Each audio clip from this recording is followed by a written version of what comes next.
here at Call of Duty XP. For now, let's send it over to Revan, Sensor, and Merc to give their thoughts.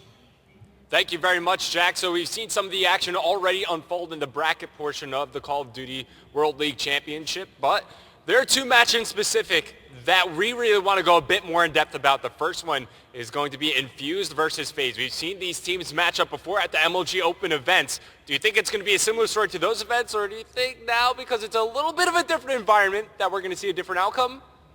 I think we're going to see a little bit of a different outcome. The biggest thing that I've seen today is that Infused really, actually this whole tournament, Infused really hasn't shown much of a lot of slaying, and that's really where Faze is thriving right now. I mean, look at their last match versus Elevate. One of the top, 4 teams in the world, Clayster, attached. They're playing so well right now. It's going to take a lot for Infused to stay in this match. Yeah, I mean, everything is going against the Fuse here. They haven't been playing that well this entire tournament. Faze Clan hasn't dropped the map. Faze is looking amazing. Infused, anything can happen. It's the first round of the bracket play. Both teams are going to be trying the best that they possibly can. I can't wait for these matches to start. I don't know about you guys. Faze Infused, Optic versus Envious. Round 1 of Call of Duty Championships? Really? Yeah, it's absolutely nuts. Now, just speaking a bit more about Faze and the build-up to this event, we've heard so many different things, that they're going to do this in the bands of tracks. They're going to do that. They're practicing with this.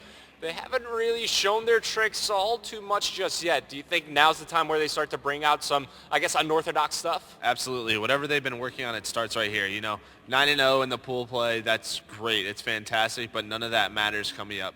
It's a brand new road. This is the next step to sort of that championship that they're looking to achieve. So this is where, they are going to show the teams later on that will face them the tricks up their sleeve. They have to. You have to win from here on out. And even though it's the round 1 of the winner's bracket, even if Faze was to win or if Infused was to win, a team could still go on a run on the losers bracket. I remember 2 years ago at Call of Duty Champs, we played you first round, Joe. Easy. It was like 3-1, but it was easy. What ended up happening? You guys came back, you stomped us, you went to the grand finals of the tournament. So that was even easier. Just because something happens and you don't click in the beginning of the tournament doesn't mean that you can't go on a run later on in the tournament. That's a very valid point, and there's always a team that makes a big run through the losers bracket. No idea who it's going to be just yet. It's still the first round. I think it's a little too early to tell just yet. But now shifting the conversation over towards Infused. The first time we really saw them in some major international competition, that's when they started to bring out the stock ban. It really worked well for them at MLG Anaheim. Didn't work out too well for them at MLG Orlando. I'm sure they have some tricks up their sleeve coming into this match, but lately North American teams have just had their number. What can they do differently this time around to make sure that they walk away with a win? I mean, it's going to be really tough. I mean, yeah, the stock ban, it's something that North American pros use on basically every class. Most of their guns, really besides sniper rifles, you'll see it on basically everything in the respawns. For me, it just comes down to slaying for me. When you look at their pool play performance, they just played games really, really close, and they really thrived on that teamwork. But if the guys like Zero, like Marky B, are able to step it up in that slaying category, that's when the game will just be easy to them. I'm looking for Clayster to protect stock and absolutely demolish Infused. I'm calling a 3-0. So I know there are a lot of new viewers out there. Explain the reason. Why do people love to use that stock attachment on not only the assault rifles but also the SMGs? Yeah, I mean, so when you have stock on a weapon, if you are aiming in or zooming in, you'll be able to strafe left and right. And really in those respawn game modes, what pro players do is they sort of shoulder peek it, really, so that they can sort of use that camera in the Call of Duty games to sort of get around that angle, see them, but get back into safety. And they can use those cameras to sort of to use for their advantage. So you're going to see that stock, especially in games like HardPoint, where if you're in the HardPoint, you can just sort of peek back and forth. That's when you're going to really see it. And if you guys are a casual Call of Duty fan out there, if you've been around for a really long time like we have since Call of Duty 4, all these new movements and all these mechanics are pretty new to the game, especially Advanced Warfare, Black Ops 3. Now you see wall running, and you can even jump up over a wall run again and then keep jumping up. So there's a lot of different movements and a lot of different things that players like to do, and that's why with the stock, players could just strafe back and forth. In the previous Call of Duties, you couldn't really strafe as much with an M8. Now you could use stock, you could strafe with that. With the submachine gun, you could have a balanced strafe, but now with stock on the submachine gun, you could strafe even more, and it makes it harder for an assault rifle player. Yeah, to very hit those well shots. put, guys. I'm very excited to see how that matchup goes. Of course, last time we saw Faze match up against Infused, well, Faze wound up reverse sweeping them and sending them home at that MLG event, but that'll do it for our preview of Infused versus Faze. It's time to hear once again from the XP Zone hosts, Puckett and Jack. The floor is yours. Thank you so much, Revan. Of course, the last time, Revan just mentioned it, Infused was up 2-0 to Faze, and then let Faze win 3 straight games. That's what qualifies as a reverse sweep. That game 3 has to be haunting Infused to this day. They're looking for revenge. We'll see if they can get it a little bit later. But I want to take you back big picture. Let's look at this bracket one more time because my producer pointed out something epic here. I was already predicting Allegiance to go into round 2 versus Rise Nation. So just thinking about that second round of the winner's bracket and what could happen. Not only could we see Envy and Optic Gaming, and we will see them later tonight in round 1, FaZe Clan or Infused. You win that match, well, you're rewarded with a battle against either Envy or Optic Gaming, Jack. This Not is fun. definitely the most stacked quadrant you could write down on paper. That is not fun at all to have. Talk about a rough road for Infused. Great, Infused. You maybe beat FaZe later on tonight. Then you have to beat Optic or Envy. The European road for Infused does not get any easier. And then you look at the bottom half of this bracket. In fact, the bottom quadrant. Team Caliber and Elevate. That is a match we are moments away from seeing over on Bravo. The winner, well, they're rewarded with either playing the world champion in Parasite on Complexity or the world champion on Cloud9 in Eggs. Yep. All right then, things are about to get very, very interesting here on the Alpha stream. I am Alex Machine Richardson. I'm joined by none other than Mr. Matt, Mr. X Morello. How you doing, handsome? Oh, I'm fantastic. Took a little break. Yeah, Ate feeling something. fresh? Yeah, I feel fresh. You have to be. Obviously, we have a tremendous match. I mean, we're in bracket play. These are when the matches really matter. Obviously, such a high level of importance, and we have FaZe versus Infused. But from what I've seen, It's going to be insane. It really is. And Jack, you're going to have to shut up for a second because I've got a bracket to show you. We have the likes of Splice and Hyper Games already locked in. You can see that there was a Rise Nation Millennium result as well. I did have the pleasure of casting that with Maven, but you can see where we stand as well. Look at this stacked. The winner of this Top plays the half is winner of crazy. Envy Optic. That whole quadrant, just as they were talking about over on XP as well, is just... It's absolutely insane. It's going to be such a bumpy ride for so many of some of the world's best. Oh, yeah, and I mean, you could potentially have a FaZe versus Optic matchup, which is something we have not seen all year. It's pretty much the grand finals of every event we had during last year outside of COD Champ, so I know a lot of fans would want to see that. We can talk a little bit about the ban and protect for FaZe versus Infused game number 1. It'll be Stronghold Hardpoint. Stock gets protected, a lot like what the analysis guys on XP Zone, if you were watching that, predicted. It's going to come from the side of FaZe. FaZe also gets rid of the XR2. Infused gets rid of the VMP, so a lot of guns going here. Yeah, and of course this is going down on Stronghold Hardpoint. That will be our first map of the 5. A best of 5, you had Redwood, Search, and Destroy. Following that, you get your Breach, Uplink. Fringe shows up again, this time in CTF form, and you get Evac, S&D. And so, maps you'll be familiar with if you did stand by with us in the previous game. But now it's FaZe Infused, and there could not be a different storyline coming into this one. Their experiences at XP have been so different, Matt. I mean, you look at FaZe, 9-0. Yeah, I mean, they've been perfect. Haven't dropped a single map. You cannot say anything about other than that they've been perfect. I mean, they've just been absolutely amazing so far at this tournament. And you expected Infused to come in and run through their group. They don't. You know, the slaying has not really been there from 0. It's been an odd-looking Infused, and I tell you what, Alex, I think if they do not bring the slaying in this one, this could be a quick series. Well, I'll tell you now, Infused have had some near misses already at XP. First, it was, of course, that game versus TK. 5 maps. It goes to Search and Destroy. It goes to a final round. And not round 11. I think it's end 6-4 after a couple of misfortunes. And then they proceed to go 5th map with Lethal Gaming, the amateur online qualified side from North America. It goes all the way, and they most definitely have looked shaky. But this is a side that has unlocked potential. I mean, they barely get here. I mean, this could have easily have been something like Tainted Minds that made here instead of Infused. It's kind of crazy to see them in this scenario. And then a lot of people would have said Elevate was going to take out FaZe in their group. FaZe goes through with the number 1 seed. Now they get a matchup against Infused, which is very tough. I mean, their counterparts, Elevate, they get a match against TK, which you could have argued coming into this that TK was the weaker out of the Infused TK, top 2 in that group. And you see some of the stats here. 1 loss for Infused here at the event. Just the KDs, Alex, are just so drastically different spectrums. I mean, yeah, that doesn't, of course, put it into perspective. What we are talking about was map losses. Yes, they lost a game, but what's more interesting was just how many maps that they did accumulate as well that they did lose. Score per minute, look at that, a drastic difference, 903 to 793 as well. FaZe just have been running away with it. We've highlighted it and we'll continue to do so.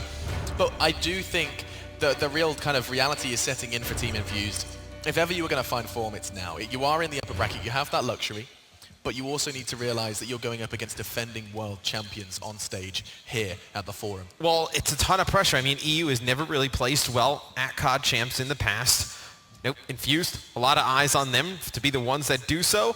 And I mean, you're going up against a juggernaut right now in Faze, who, I mean, look, last year during Advanced Warfare, they were just tremendous. They just put so much pressure on you, up in your face, slaying. We have not seen that this year in Black Ops 3.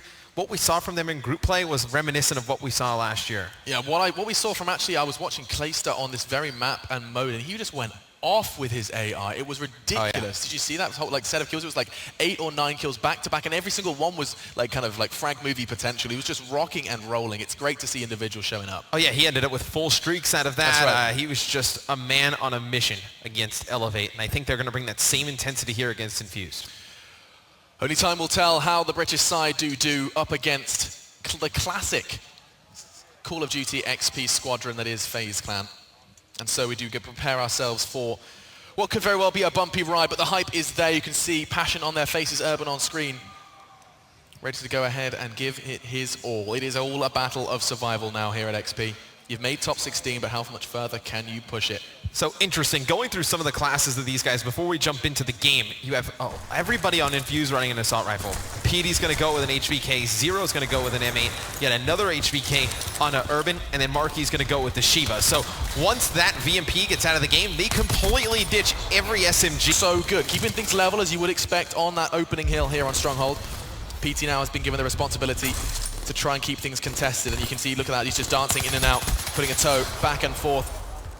And it's just, really, it's all about survival. A fresh magazine will help him do that. He's got extended mags on it, and so 42 bullets in the magazine. It's kind of insane, and he only just gets the kill. 30 bullets later, he does manage to dispatch of Enable. But Infused have managed to establish a very small and insignificant lead on the opening hill. I was going to say he's lucky he has extended mag because he needed every single bullet to take out the players on Faze. And see Zuma just going to fly into the hard point. You just see how aggressive he is, Alex. A lot of other players, they would have just let that player sit behind that staircase, take that advantage. But Zuma just pushes right away in towards the players of Infused. And look at Clayster go as well. Another, that's the 7th kill he's picked up already. It looks like it could be number 8. No, he's not going to be playing ball or pool, as you can see there in the rec room. 20-28. Infused will go ahead and just gather just a few points, putting themselves ahead at the moment, but this is just the start. And look at Zero, one bomb straight across the bar, looking for another. Clayster finds cover behind the sofas, and there is someone on the way from the other side of things. The pincer movement most definitely is real. You see just Zero taking a fantastic route here, just getting behind 2 players on Faze, able to take out both with the L-car. Tremendous play there by Zero. Lovely stuff, and he's still breathing. 4-kill streak for him. He's on to the double digits. Not quite. Is it snatched away from him by Enable? Close quarters again. This time with the M8. You see the rotation battle going down here. On with Zuma, and they want to control this back area, get those spawns for this half-wall hard point. If they were able to get this, they can start flooding in over and over. You're going to see the guys on Infused start to spawn far away from the hard point. That's exactly what FaZe wants to do. They're keeping things level now. I know I may sound like a bit of a broken record, but it's necessary to highlight when we go on to Stronghold Hardpoint that there is one hill in particular that will determine, likely determine anyway, I should preface it with a likely, but likely determine the winner of this hardpoint. It is all down to that money hill on Bunker, and so you will see early rotates from Rocks, but we're not there yet. Let's not get ahead of ourselves. We currently are halfway through that hill towards Hut. And they will just attack. No frag to show for it. Marky B lives to fight another day, and that's going to be crucial because 3 members of Infused are about to flood onto the site. He gets camo. Will he use it for this exchange though, Matt? And I just love the way he's played this. I don't think you use camo here. I think you wait to use camo when you try and get in towards that bunker hardpoint. But you see Enable just did a great job there staying alive. His team earns pretty much all their specialist abilities. You can see in the top right, Clayster uses the Tempest during that. Enable going to take the last few seconds. The hill's going to rotate over towards Snow. You see Zuma's there first. He's going to lose a gun battle to Urban. And you got to wonder if Infused is going to stick with such an AR-heavy lineup. I mean, it's not necessarily failing at this point in time. I mean, they're keeping things close. It was just at the last couple of seconds that enabled him to show up with an AR of his own in order to go ahead and establish the lead for FaZe. But coming from behind was PT, the only man to kind of stick to his guns, quite literally, with the SMG. But look at Zuma go. He's teaching them a thing or two. No extended mags for him. He's rocking it with just the vanilla 30. Grip instead and quick draw alongside the stock, which notably was protected in this matchup. When you've got players like Zuma, when you have players like Attach, it makes sense to go ahead and make them comfortable. Yeah, no, I mean, they get rid of the VMP, they think they're going to throw the SMG players off of Faze, and they have not done that by any stretch of the imagination. You have Zuma playing well, same with Attach, and I think the VMP is just a weapon that, I mean, it's great close range, but on a map like this, you don't mind having the Kuda. When you ban the VMP, you force them to use the Kuda, and the Kuda's very good at range, very accurate, low recoil. I think it's a very good gun for this map. Not exactly sure the strategy Infused is going with. And with 110 on the board for Faze, it's just starting to get a little dangerous now. Onto bunker, and they have got their heels dug in, and so that's step one. Yeah, and you see, just Marky B set up. He's going to have two players pushing him. He challenges. There's no reason to fight that. We're going to go on board with 0. He's got the Tempest. Able to connect with 1. It's going to fly to another player. But still, you see how far away the guys in Infused are spawning. I mean, they're so spread out, Alex. They're not going to be able to break this, pushing it like this. And that's incredible from Faze. The break, it was a battle for spawns, yes, but Faze just walk into bunker and claim it for themselves. 30 seconds left on the hill, and they make it look far too easy. Infused are now locked out in the cold here on the snowy mountains. And it is going to be Infused who do retake it. So this is probably a bit of a rarity. This is a bit of a unusual experience where you're actually seeing Bunker Hill change hands 3 times. Usually it's a rather consistent hold. It's quite odd, and I mean, you didn't use any of the streaks on Faze, right? So they still have those going into the second half of the game. So you look at this game right now where we are, and Faze is a huge advantage. I mean, they have those streaks in case things kind of get scary over towards half wall, they lose control, or snow. And if they're able to control those two, I mean, you do have those streaks when we go over towards the bunker, and Petey's actually got his dart out. He's able to get 2 with it. So now you see the streaks coming in from Zuma, going to answer back, taking out 2 with a lightning strike. Yeah, you take 2 with the dart, I'll take 2 with the lightning. No problems there as it is an even trade, but Zero's completely turned the table of that one. A double with a Man of War somewhere. And in the meantime, look at PT. This is the passive we saw him from before. He just basically hangs out, jumps into lab, and he's going to get... What was that? Takes down Enable, finished the job, I assume, of his teammate. There was no way he melted Enable that fast on his own. Likely Marky B put a couple of bullets into Enable as well. And Attach starting to heat up. He's on a 4 streak as another player to his left. You just see the aggression these guys pull out. They challenge any stretch team, actually. I mean, look at this. He has no ammo in his clip, finds another weapon, and now he's going to back out towards the mansion. Knows he cannot challenge those players in the mid. He's fully streaked out, so now you have streaks on Attach to Zuma style streaks. No, he uses that lightning. That's the only thing he had, but they get those streaks on Attach, which is huge, because he gets fully streaked out. So they have the dart, which we saw Clayster do a nice job with earlier, break into bunker, and they have that Hellstorm and lightning. They've just so much is glowing gold that this game looks closer than it is. I mean, look, at some point, FaZe will just go ahead and pull the trigger on all of this golden goodies, and surely that's going to be where things do start to spiral out of control. And so far... Yeah, what's interesting is, Merc brought it up over on the analysis segment, is that we don't know these strats that FaZe is like pulling out. Like, you don't know if FaZe was going into this series and saying, hey, you know, we've been practicing for months with the Kuda. Like, that's the gun we want to use. Like, and the Infused could have just played right into their hands, so it's quite interesting. Or you could kind of just keep telling everybody, spreading the word that you have these interesting strategies. People are trying to figure them out, and you really kind of have nothing. I mean, I think that's probably the best way to go. You keep them on their toes. They can start second-guessing themselves. Like, wait, what if this is what they want me to do? You know, that paranoia can really be the odds. Change just a little bit, shift in favor of FaZe. And Attach still has got them burning a hole in his pocket. I don't know how he hasn't invested any of those streaks yet. He's been holding on to them for so long now. 31 and 15, double positive. That is impressive. And look at this now, as again he finds another kill. It's going to be 32 kills from him. No one coming close, really. Zero is perhaps hot on his heels at 27. You see the pinch starting to come in from FaZe. Everybody dropping 4 Infused to 4 dead. Not a good sign. So you see Attach getting set up by half wall. He's going to drop, but see Zuma going to rotate out. He's really been, I feel like in this game, he has been just so up and down for this team. I mean, sometimes he has looked amazing like he did last year. Sometimes he has just looked completely lost. Zuma playing tremendous, though, at this event thus far. I mean, he's 26 and 21, a minute and 37 in the hardpoint. Very good overall gameplay. So now, you've always described Zuma to me as this kind of he gets up in your face, rushes in, one of the fastest SMGs in the league, and yet he's got nearly 2 minutes of hill time. That doesn't correlate to me. How is he getting away with both, or is it just a shift between games? Well, so the issue with this FaZe team this year has really been in hard.